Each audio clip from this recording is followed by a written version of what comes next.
Một chữ ký vội vàng có thể khiến các bạn lên đường tất cả các quyền lợi nhân viên ở Malaysia. Các bạn có tin không? Nếu như không tin thì theo dõi hết video này nha. Tệ nhất là trường hợp mà các bạn đưa tay ký hợp đồng khi mà các bạn không có biết cái gì hết, mà các bạn cứ ký lại rồi sau này sẽ xảy ra những cái tranh chấp.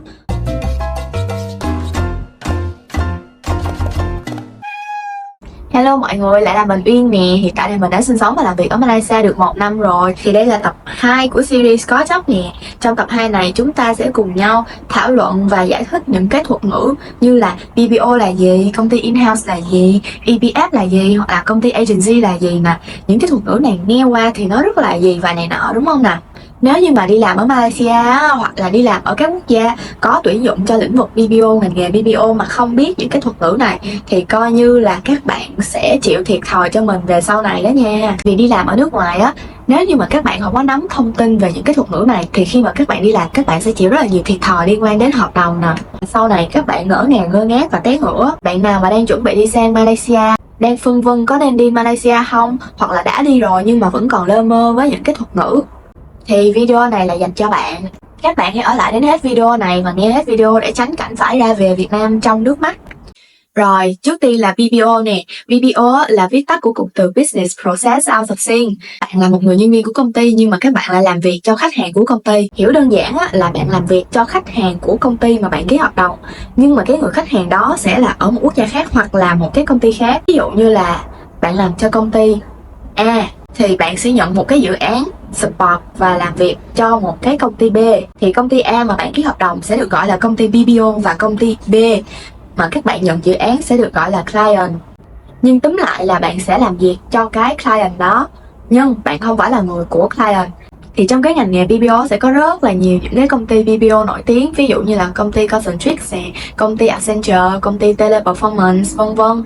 Thì dễ hiểu là bạn là nhân viên của công ty Concentrix nhưng mà bạn lại làm việc cho Google, thì Google ở đây sẽ được hiểu là khách hàng, là client của công ty Concentrix. Khi đó có thể hiểu là gì? Tuy bạn làm việc cho Google nhưng bạn không phải là nhân viên trực tiếp của Google mà bạn là nhân viên của Concentrix. Cho nên sẽ nói là bạn là nhân viên gián tiếp của Google thông qua một công ty khác. Thì ưu điểm của cái loại hình tuyển dụng BPO này là gì? Đó chính là thứ nhất, dễ xin việc vì có rất là nhiều thông tin tuyển dụng. Cái thứ hai là bạn vẫn sẽ được làm việc trong môi trường quốc tế. Cái thứ ba là công việc của BPO thì sẽ không có yêu cầu các bạn phải có kinh nghiệm cao, cho nên sẽ phù hợp với cả người mới ra trường hoặc là những ai mà có nhu cầu đi làm chill gấp chia thôi. Nhược điểm của cái loại hình này đó chính là các bạn sẽ dễ dàng bị luân chuyển đi sang một dự án khác nếu như mà cái dự án các bạn đang làm bị đóng. Và thứ hai đó là phúc lợi của công ty BPO thường sẽ không cao bằng phúc lợi của công ty làm in-house. Vậy công ty in-house là gì? In-house có nghĩa là bạn trực tiếp làm cho công ty luôn. Quay lại cái ví dụ về Google và Concentrix ban nãy đúng không? Thì bây giờ bạn sẽ không có ký hợp đồng với Concentrix và làm cho Google nữa, mà làm in-house có nghĩa là bạn ký hợp đồng với Google và bạn làm việc cho Google. Ưu điểm của loại hình này đó là gì? Thứ nhất đương nhiên là phúc lợi và lương thưởng sẽ tốt hơn rồi, bởi vì bạn là nhân viên chính thức của công ty mà. Thứ hai đó chính là công việc của các bạn sẽ ổn định hơn và không có lo lắng quá nhiều về cái vấn đề bị đóng dự án giống như là làm cho công ty BPO. Và thứ ba đó là cơ hội thăng tiến của bạn trong công ty thì sẽ rõ ràng và cụ thể hơn, có tương lai hơn. Nhưng nhược điểm của cái loại hình công ty in-house thì đương nhiên đồng nghĩa với việc lương cao, phúc lợi cao thì sẽ là một cái quy trình phỏng vấn gắt gao hơn và số lượng tuyển dụng cũng ít hơn nhiều. Cho nên cái tỷ lệ cạnh tranh của những cái vị trí in-house sẽ rất là cao và sẽ khó để có thể vào làm cho những công ty này. Rồi về công ty agency là gì? Rồi công ty agency giống như là cái cầu nối. Bạn ký hợp đồng với công ty agency, sau đó công ty agency lại đưa bạn đi làm việc cho một cái công ty khác. Thì khi mà bạn được tuyển dụng thông qua agency sẽ có hai trường hợp xảy ra. Trường hợp thứ nhất là bạn ký hợp đồng luôn với cái công ty agency đó. Trường hợp thứ hai là công ty agency đó chỉ giới thiệu bạn cho một cái công ty BPO thôi. Để mình ví dụ cho dễ hình dung, về trường hợp thứ nhất, nếu như là bạn ký hợp đồng luôn với cái công ty đó thì bạn là nhân viên của công ty agency A, bạn được ký hợp đồng để làm việc cho công ty BPO Concentrix. Và công ty BPO Concentrix khách hàng của họ lại là Google, thì bạn là người của A nhưng bạn làm việc cho G và lương thì bạn sẽ được trả bởi A. Đối với cái trường hợp ví dụ thứ nhất thì bởi vì bạn ký hợp đồng với công ty agency chứ không ký hợp đồng với công ty BPO hay công ty in-house, cho nên là bạn có thể sẽ ngồi làm việc ở văn phòng của công ty BPO, công ty in-house nhưng bạn là người của công ty agency. Hoặc là bạn có thể ngồi làm việc từ xa. Đây là cái kiểu làm việc rất là phổ biến và dễ xảy ra khi mà bạn ký hợp đồng với công ty agency. Về trường hợp thứ hai, công ty agency chỉ giới thiệu bạn thôi, thì sẽ có thể nói như sau. Công ty Mango Global tìm kiếm CV hồ sơ của bạn, phỏng vấn bạn và đưa CV hồ sơ của bạn cho công ty Concentrix. Thì khi này người ký hợp đồng với bạn sẽ là công ty Concentrix, thì cái phúc lợi của bạn nó sẽ cao hơn là bạn ký hợp đồng với công ty agency. Và khi mà có một cái vấn đề đó xảy ra thì công ty Concentrix sẽ là người chịu trách nhiệm. Nhưng mà các bạn phải lưu ý là ở thị trường Malaysia thì công ty agency sẽ thường tuyển dụng cho công ty BPO, chứ hiếm khi nào tuyển dụng cho công ty in-house. Bởi vì công ty in-house thì thường là họ sẽ tự tìm kiếm ứng viên và tự phỏng vấn ứng viên, sau đó sẽ ký hợp đồng luôn. Kết quả của cái việc mà bạn ký hợp đồng với công ty agency thì sẽ là dẫn đến tình trạng kẹp ba bên. Nghĩa là bạn chịu sự quản lý của công ty agency nhưng thực tế lại làm việc cho công ty BPO. Nhưng dự án của công ty BPO lại đến từ một bên ngoài nữa. Dưới cương vị là một cái người nhân viên chính thức của công ty chưa chắc gì công ty đã cho bạn được những cái quyền lợi, phúc lợi nhân viên mà bạn cần có, hoặc là sẽ giải quyết những cái vấn đề gì đó xảy ra khi mà nó ập đến. Cái tình trạng kẹp ba bên này giống như là bạn một chân mà bạn ngồi lên 4 năm cái thuyền gì thì chân đâu mà ngồi cho nổi. Nó có khuyến khích các bạn ký hợp đồng với công ty agency nha. Thì nói chung là loại hình nào cũng sẽ có điểm tốt và điểm yếu. Điểm tốt của cái loại hình agency này, thứ nhất đó chính là dễ xin việc và có tràn lan ở khắp mọi nơi luôn, cho nên tỷ lệ cạnh tranh rất là thấp. Bạn sẽ nhanh có công việc hơn so với lại những cái loại hình khác. Và một số những cái công ty agency uy tín thì vẫn sẽ có những cái phúc lợi tốt. Còn rủi ro mà các bạn có thể sẽ chịu khi mà ký hợp đồng với công ty agency chính là một số công ty agency thì sẽ không đóng EPF, SOCSO cho bạn. Chính sách nghỉ phép, lương thưởng thì sẽ thấp hơn so với công ty BPO hoặc công ty in-house. Và cái độ ổn định cũng không có cao luôn. Nếu như mà dự án bị đóng bởi công ty BPO hoặc là công ty in-house client thì các bạn sẽ được cho lên đường luôn, chứ hiếm khi nào các bạn sẽ được luân chuyển dự án giống như là các bạn ký hợp đồng với hai cái loại hình kia. Và tranh chấp quyền lợi thì sẽ rất là phức tạp nếu như có vấn đề xảy ra. Vì đến cái lúc mà có chuyện thì bạn sẽ bị đá qua đá lại như một cái trái banh vậy đó. Công ty agency nếu như mà tốt thì sẽ giải quyết, còn nếu như mà không tốt thì họ sẽ đá qua công ty BPO. Còn nếu như công ty BPO không tốt luôn, họ sẽ đá ngược về. Như vậy thì bạn sẽ rơi vô thế không biết phải nhờ ai cứu luôn. Rồi đến một cái mục EPF là gì nè. EPF là Employees Provident Fund.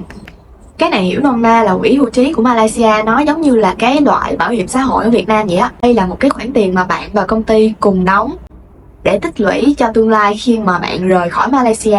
Tỷ lệ đóng EPF phổ biến nhất của năm 2024-2025 hiện giờ thì là nhân viên sẽ đóng 11% và công ty sẽ đóng từ 12 đến 13%. Ví dụ như nếu lương cơ bản của bạn là 3.000 thì bạn sẽ đóng 11% là 330 ringgit và công ty sẽ đóng thêm khoảng 360 đến 390 ringgit. Thì từ cái ví dụ ban nãy tổng cộng mỗi tháng các bạn sẽ có 700 đến 720 ringgit. Đây là đối với những cái công ty in-house, công ty chủ quản client nha. Còn đối với một số những cái công ty BPO thì sẽ có những công ty chỉ đóng 5 ringgit thôi, hoặc là sẽ không có đóng luôn.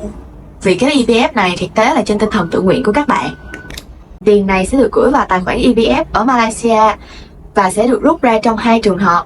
Thứ nhất là bạn về nước, không tiếp tục làm việc ở Malaysia nữa. Thứ hai là các bạn về hưu hoặc là theo quy định đặc biệt của cái quỹ EPF này.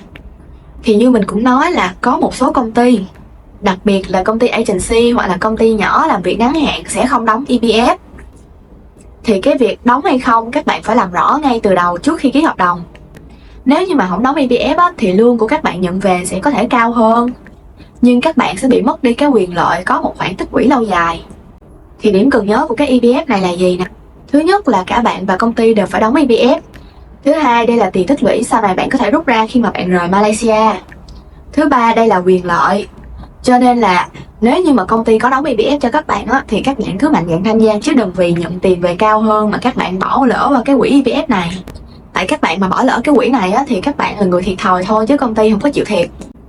Rồi về phần hợp đồng, tại sao mà mình lại nói là các bạn cần phải đọc kỹ hợp đồng lao động trước khi đưa tay ký? Mình biết là có nhiều bạn kiểu ôi trời ơi, ký đại cho rồi có cái gì đâu. Mấy cái job này thì cái hợp đồng nào chả như nhau. Nhưng mà thật ra là không có phải.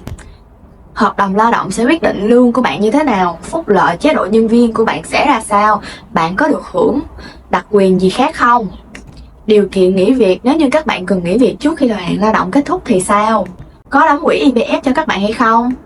Chỉ cần các bạn mà sơ suất đưa tay ký một cái, nếu như không đọc trước thì các bạn coi như lên đường luôn.